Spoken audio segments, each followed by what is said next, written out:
What's up there, everybody? Spencer Stein here for Pickup Sports Talk. The last few episodes, whenever the NFL has come up, we've kind of referenced it's the NFL offseason special because just so much has gone on. I knew if we'd start one topic, it would turn to a tangent.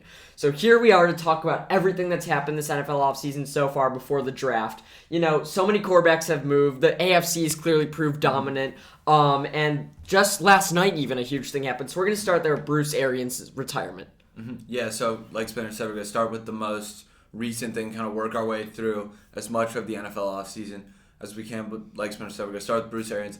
My first question is, do you think this has anything to do with Brady's recent retirement than unretirement? So yeah, we haven't even talked about Brady yet. I'm going to start with Brady.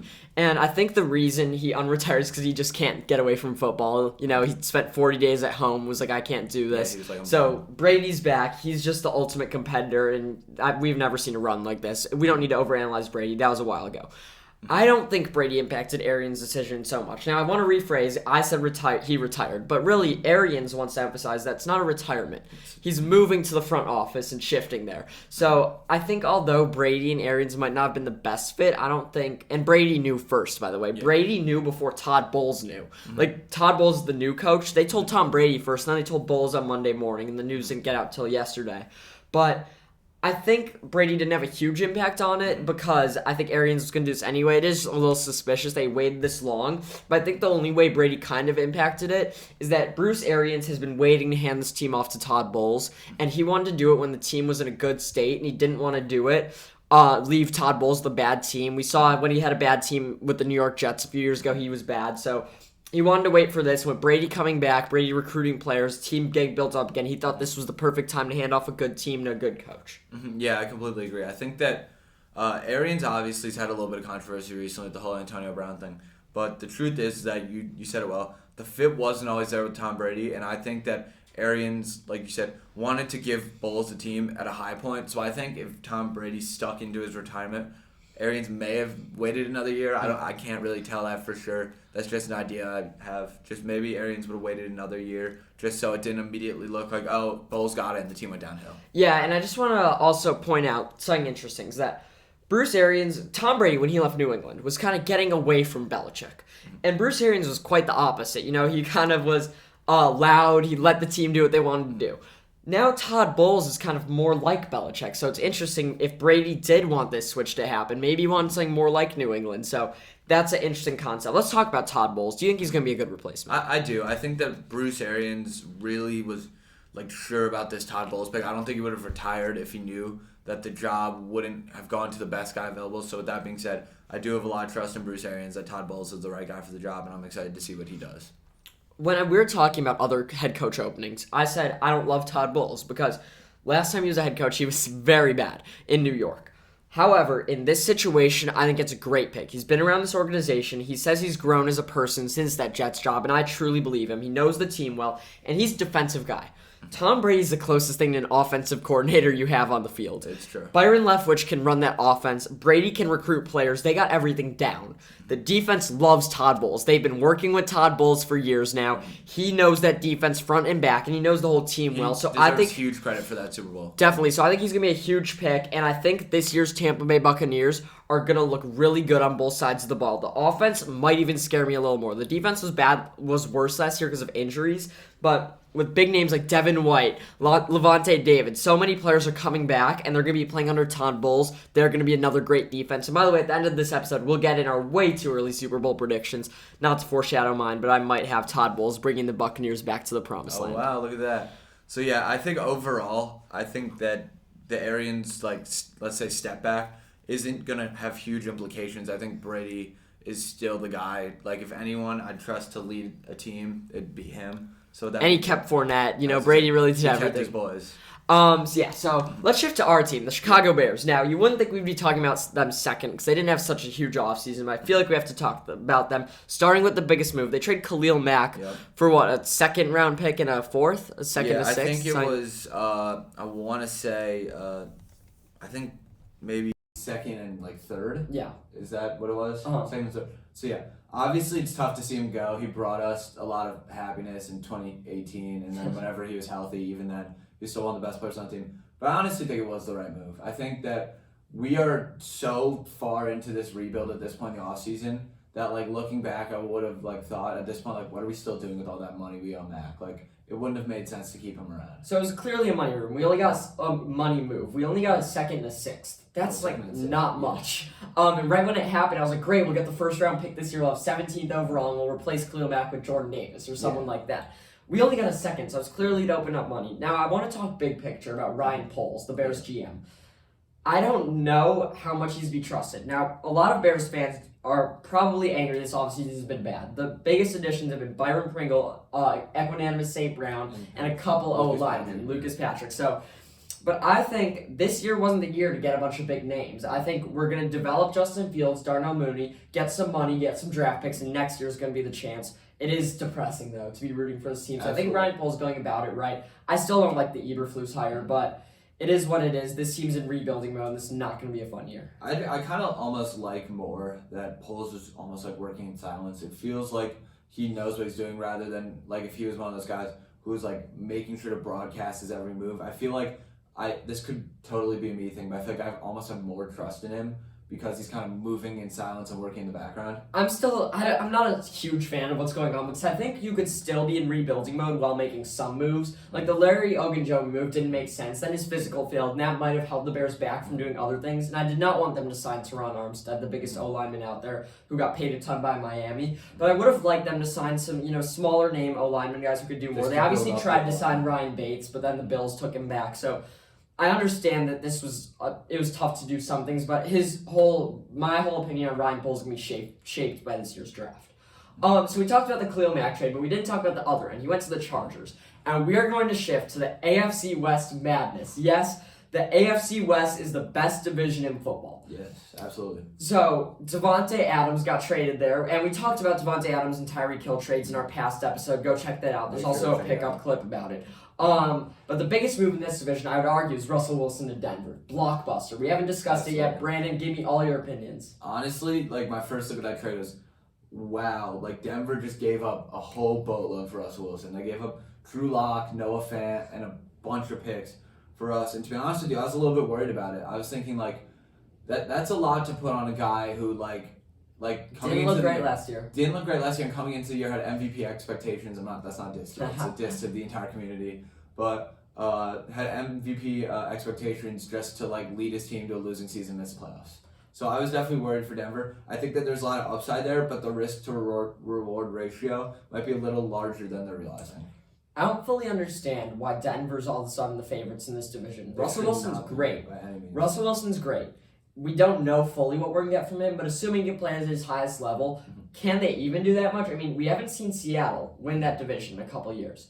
And now in Denver, everyone's talking like they have a great roster. They have a good defense. They have a good defense, and a lot of people are hyping up the Jerry Jeudy, Cortland Sutton, KJ Hamler receiving core. It really didn't work last year, though. It didn't work amazingly. They lost Noah Fant, their tight end, and Javonte Williams is a good running back. He could take a step up, but I don't necessarily see this team doing so incredibly well their first year. They can, but I don't see why I would think they're better than the Chargers, Raiders, or Chiefs. My biggest fear for them is their range. If they have a really successful season, it could look really great, but if they have a really poor season, that could be And also, Nathaniel Hackett, new coach. Who knows how that's going to work. I do like that hire for Russell Wilson. So that's Denver. Let's talk about the Chargers. They didn't make many moves on offense. They made sure to keep Mike Williams. But on defense, they got Khalil Mack, and they got J.C. Jackson. Who, in my opinion, is probably a top 2, top 3 corner name. I would argue they have the best defense in this division. Yeah, I would too.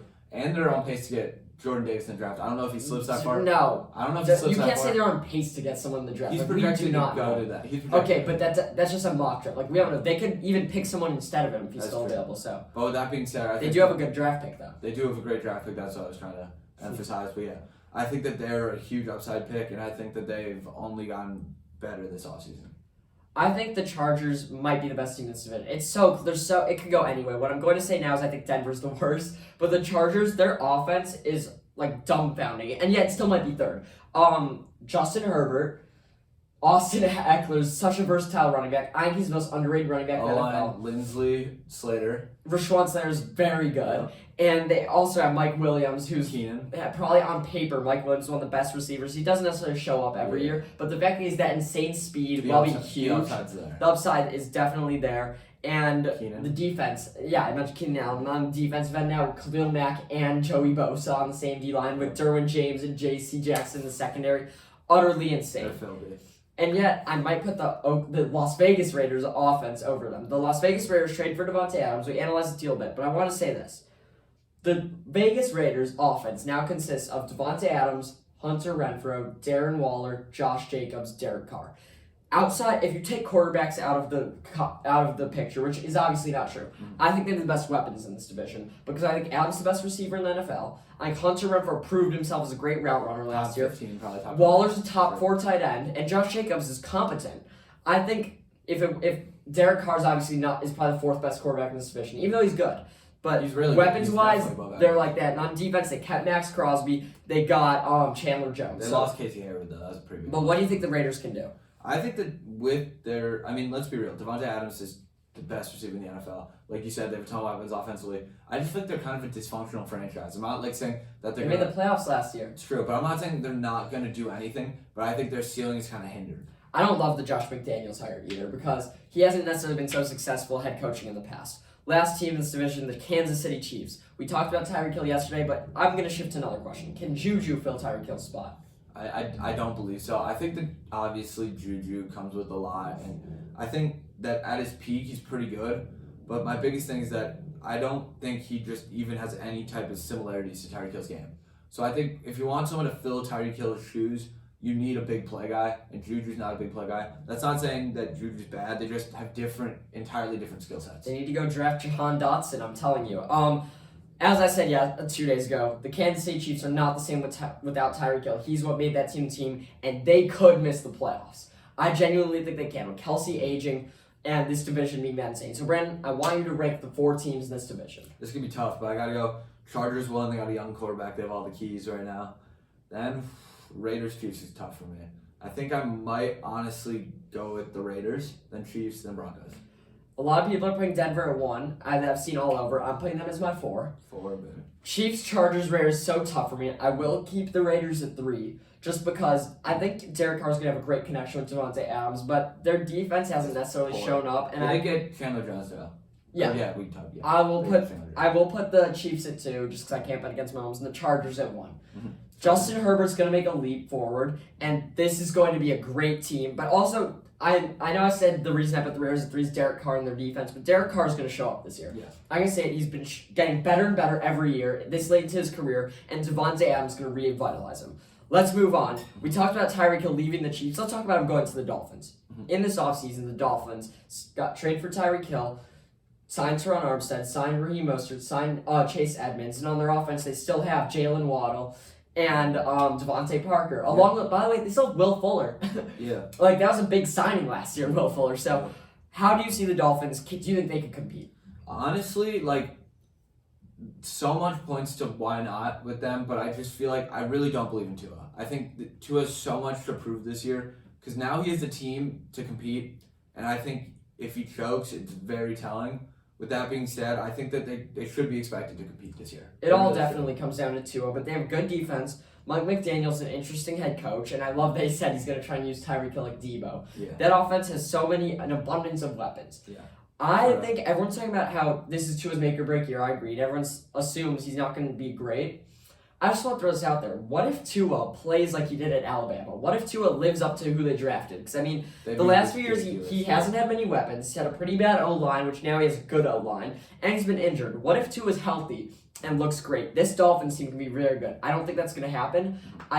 They might be looking for a new quarterback next offseason. Who knows? But I think that they are the second best team in this division right now. I will put them over the Patriots, no doubt. Just because they're weapons, and they still have a solid defense. Mm-hmm. Their defense was good last year, and they were bad. So they won 7 out of 8 games. I still think they'd do better if they still had Brian Flores, though. Mm-hmm. Yeah. Personally, so rank that division. Right now, you said it yourself. I liked what you said. I got Bills, Dolphins, Patriots, Jets. Here's my one thing about the Jets, though. I don't know what it is about that team. It might be Robert Saleh, but I actually believe in them, like, way down the line. I think that something could come of that. They need to start Mike White. Like, what are they doing starting Zach Wilson over Mike White? That could be a top 10 quarterback in the NFL if you ask me, Mike White. Big Mike White guy. Yeah, so I think the Dolphins are the second best team in that division. Okay, let's get to arguably the biggest move of the offseason, which was Deshaun Watson to the Browns. Obviously, it was a historic contract. I think it was the first ever fully guaranteed contract in the NFL. Do you think it's a bad look for the Browns, though, overall? You know, I do think it is, because whether Deshaun Watson's guilty or not, that's for the courts to decide. I'm not going to speculate on that. But just trading for someone with allegations, I think, is a bad look for the team. The Browns don't seem to care. Yeah. Like, they want to win at all costs, and as a fan, I don't know how you feel about that. I'm not a Browns fan. It is a bad look, though, whether Deshaun Watson is guilty or not. What I will say, though, is that they can compete this year with Deshaun Watson. I agree. I think that the whole thing's kind of still, like, even though he's not going to jail, I don't think the whole thing's still very much up in the air. He could get suspended for, like, indefinitely. Who knows? Like, they really just put a lot out there for someone who has so many question marks around their name. But, yeah, he's still a top quarterback in the NFL when he's on the field. With that being said, the contract, I think, seemed a little excessive. I think he's making, like, 48 a year or something crazy. I mean, I think he's worth all that money. The thing that's interesting is the guaranteed part. And this whole thing is honestly sketchy for the Browns. Because they're paying a guy who might be suspended, and for an entire season. And they're paying him the most guaranteed money in NFL history. Like, they're almost making a point that they don't care. Yeah. That's the part that looks bad on the Browns, is whether Deshaun Watson's guilty or not. They're making the point that regardless they wanted him, regardless of his character. I'm not going to speculate on if they're wrong or right, but what I will say is it's interesting that they're making a point, in my opinion, that they're going to pay him regardless if he's on the field or not. What I do want to talk about is they still have Baker Mayfield on their roster. Do you think, and a report came out, they might keep him in case Deshaun is suspended. Like, what do you think of the Baker situation? I mean, honestly, if Baker had any value, he would have been long gone by now, let's be real. And I don't think enough people are thinking that. Like, people still think Baker's value. You don't think if the Browns knew, like, if Baker had value, the Browns wouldn't have gotten rid of him the minute they could have. The truth is, Baker's value's at the floor right now. So I don't know if they should keep him or not, but what I do know is don't let the locker room stay toxic the way it has been in the Baker Mayfield era. Yeah, I mean, there's 5 teams that I think have quarterback openings. Seattle, who is looking like they're either going to draft a guy or start Drew Lock. Pittsburgh, who's looking like they're either going to draft a guy or start Trubisky. Atlanta, who's looking like they're going to draft a guy or start Mariota. The Texans, who seem happy with Davis Mills to me. Yeah. And then Pittsburgh, and then Carolina. That's the really wide open team. I only see him going to Carolina. I think they're going to end up keeping him. The other teams don't want him. They'd rather go with Drew Lock, Marcus Mariota, Mitch Trubisky, and Davis Mills and develop a guy. Let's talk about fully on the field who they have. They also trade for Amari Cooper, and they let Jarvis Landry go.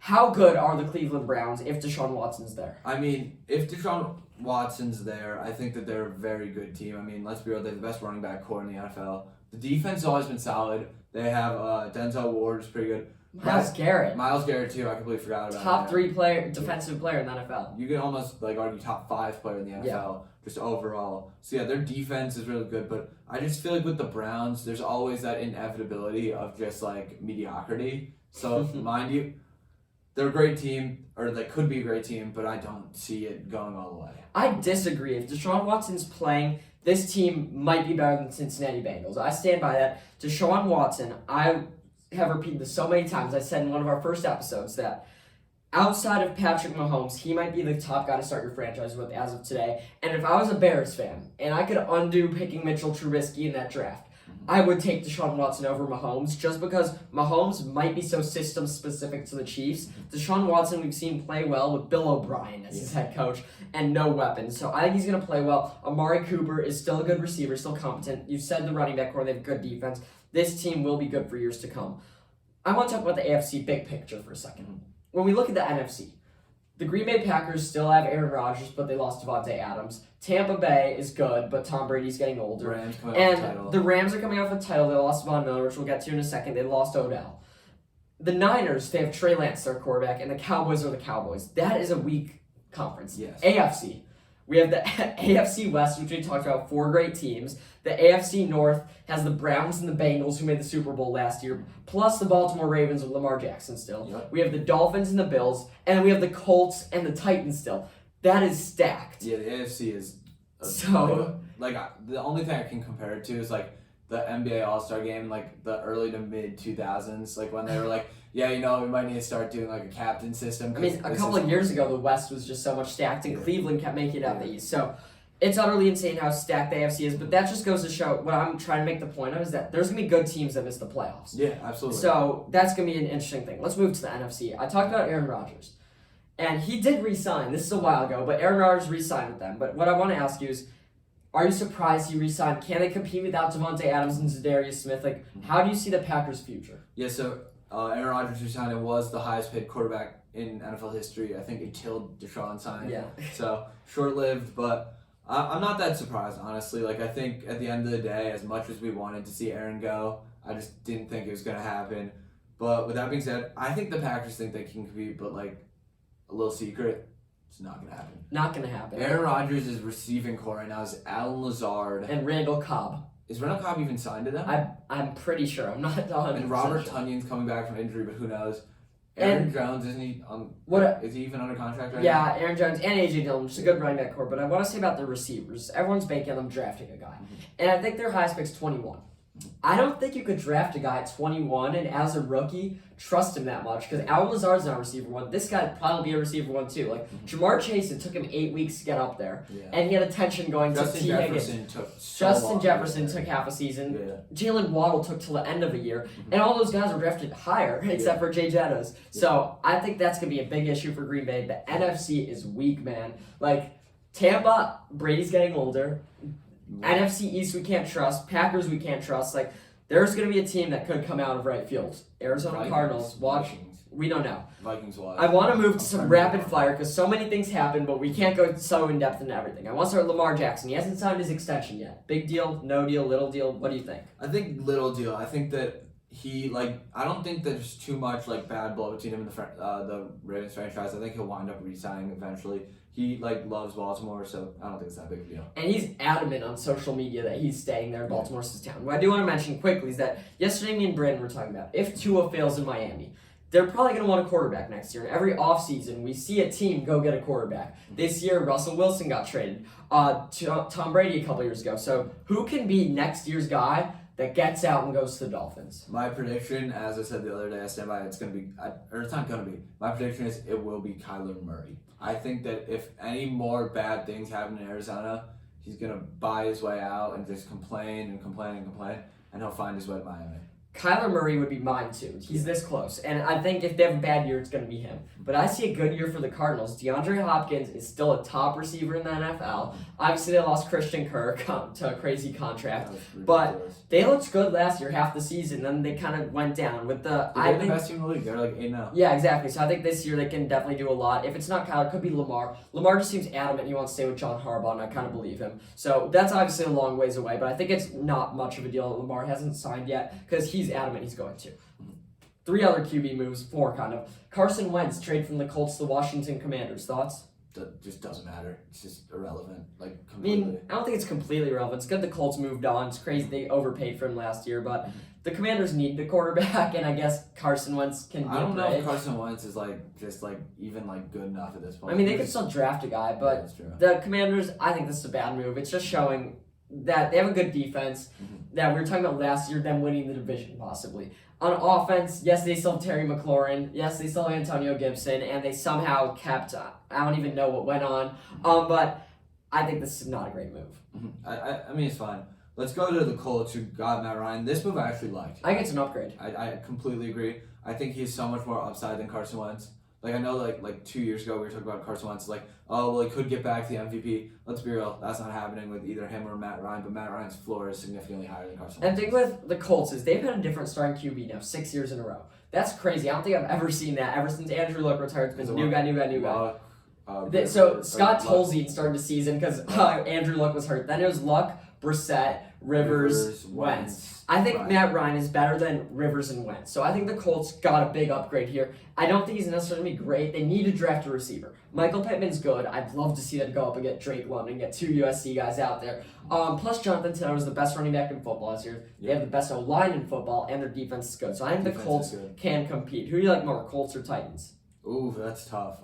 Put me on the spot. I think I honestly, coming into the year, have to go with the Titans. I mean, last year, even with as injured as they were, and you can't deny that, they were like depleted in the year. They still the 1 seed going into the playoffs. I love that says a lot. I love that they got Robert Woods. I'm so tempted to go with the Colts just because I think Ryan Tannehill is gonna have another bad year and be out of the NFL. I truly do. I like Matt Ryan more than Tannehill. The only thing is I can't bet against Derrick Henry. I love Derrick Henry so much, and if he didn't get hurt, they were so dumb, and they still got the 1 seed, as you said. So that's another 2 teams in the AFC that can compete. How about the smaller QB moves? Matt Ryan left the Falcons. They need to go get someone, Marcus Mariota. Do you think he's the permanent answer?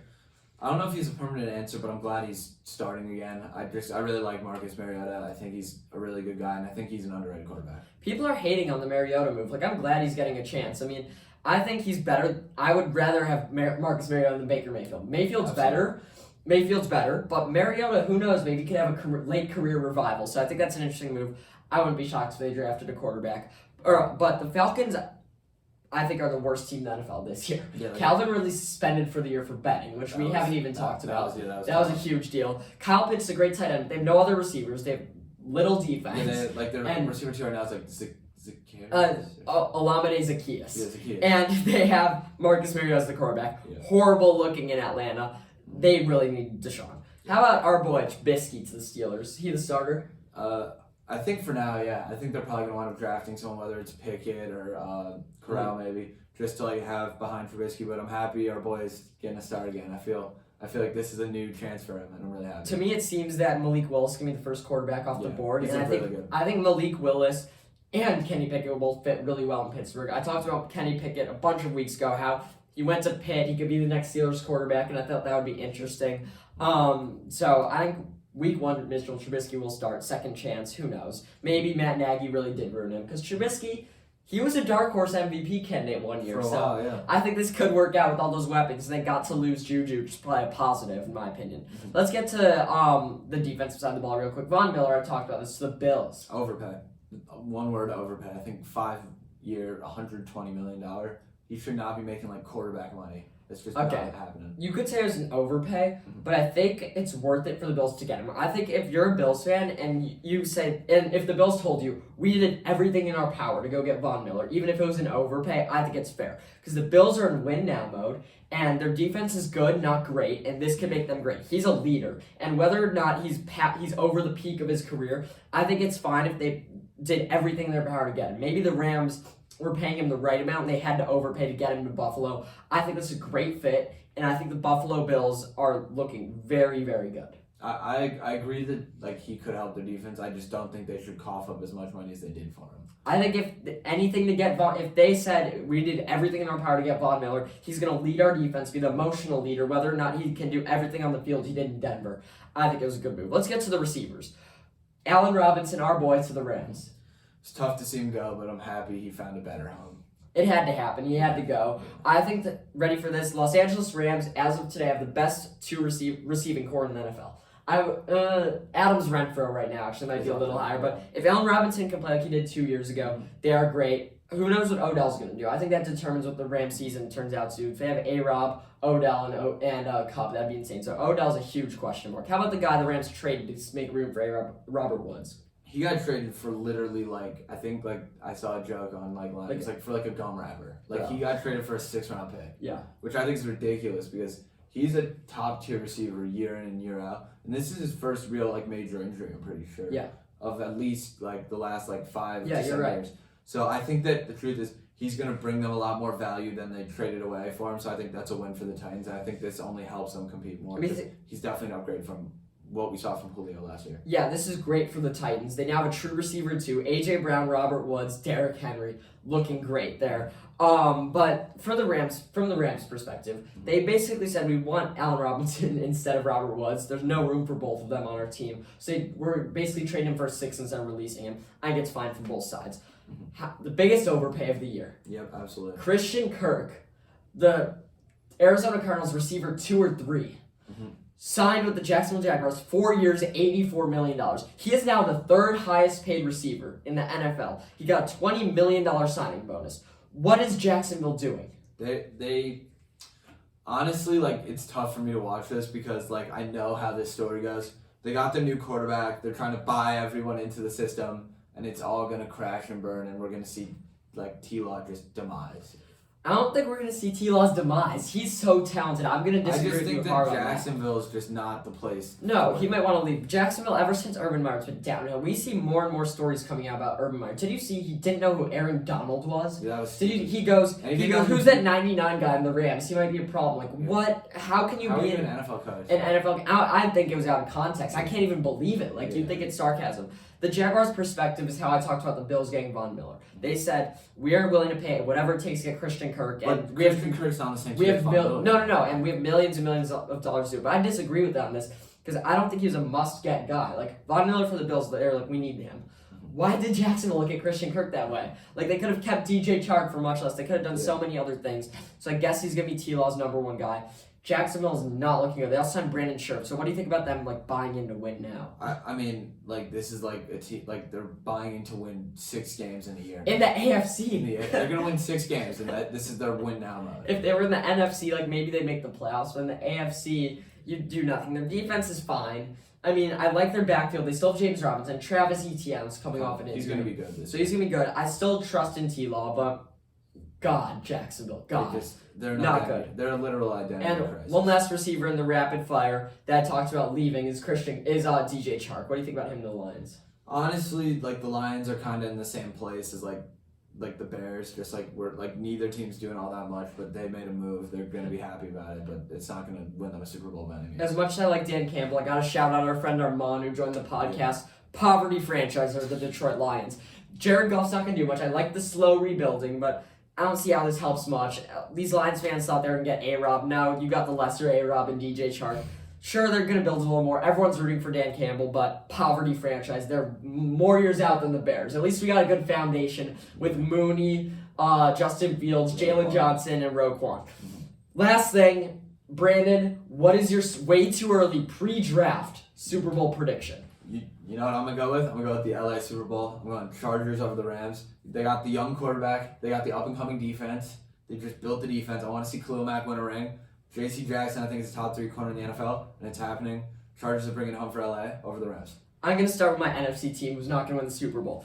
Green Bay Packers are not it. They lost Devontae Adams too much, and they never make it out of the NFC, ever. So, not the Packers. The Rams, I don't know if they're good enough to repeat. I think 2 seasons in a row and all that. If they get Odell, I would pick them, but we just don't know with Odell. I don't think it's going to be enough. The Dallas Cowboys never do it. What team is remaining? The Tampa Bay Buccaneers. Todd Bowles is going to lead them back. I think there's a chance Tom Brady doesn't play as good as he has in the past. I think there's a chance. I'm not going to say it's going to happen because he's Tom Brady. A small fall off. But he's 46 years old. Like, come on 46. Now. Yeah, it's crazy. He's going to be 46 for the season start. That's even older than I thought he was. I just don't think that could happen. So, but I got to go with Tampa Bay, just process of elimination.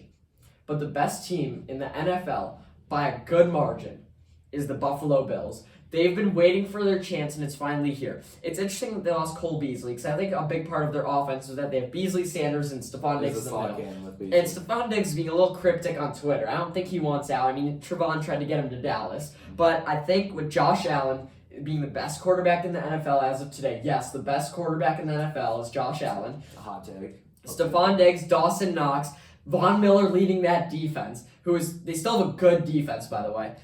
It is the Buffalo Bills' year, and they're building that new stadium. It's not going to be ready for a couple of years, but the Bills are going to bring a title to Orchard Park into Buffalo. Bills over Buccaneers in this year's Super Bowl. I honestly am not. I like that you are high on Josh Allen. As you know, last year coming out. Last year I was a hater. Last year coming out of the playoffs, I was very high on him. And by the way, just to get to that real quick, there's something I wanted to get to. The NFL now doing the overtime rule in the playoffs. Just apologize to the Bills. You don't even, just tell the Bills you're sorry. I don't think they need to do that, but what I do want to say is that Bills-Chiefs game altered the way the NFL's going to think about things. It altered the overtime rule. It was just such a momentous change of game. Now every team knows they're going to need a star quarterback to win this league. It's not the old days where you could win, I hate to say it about the 84 Bears, with Jim McMahon and be run by the defense. Jim McMahon's great. I think he's a very underrated quarterback. He knew how to win. But today, you need a star quarterback. Yep. That's Josh Allen, that's Patrick Mahomes, that's Deshaun Watson. And that's what you saw, Herbert, that's what you saw the Browns do. Mm-hmm. And go out and pay Deshaun Watson all that guaranteed money. They said, all these allegations are horrible, but they're just gonna take them like they're gonna take them. And as much hate as they're getting from everyone, myself included, they said this is how we're gonna Super Bowl. And I think the value of their franchise went down with this trade because everyone thinks like, what are they doing? It's very suspicious, it's very sketchy. But if they win a Super Bowl, their franchise value is gonna skyrocket. That's what Cleveland's trying to do. And that game, Bills Chiefs, we called one of the greatest games of all time, changed the way the NFL is going to be for years to come. Absolutely. We'll end on that note, guys. Draft's coming up in a couple weeks. Can't wait to talk about that. Check out our regular episode for more on our Tyreek Hill versus Devontae Adams debate. And we got much more content to come. So like, subscribe, and check it out wherever you get your podcasts. Yeah, thanks.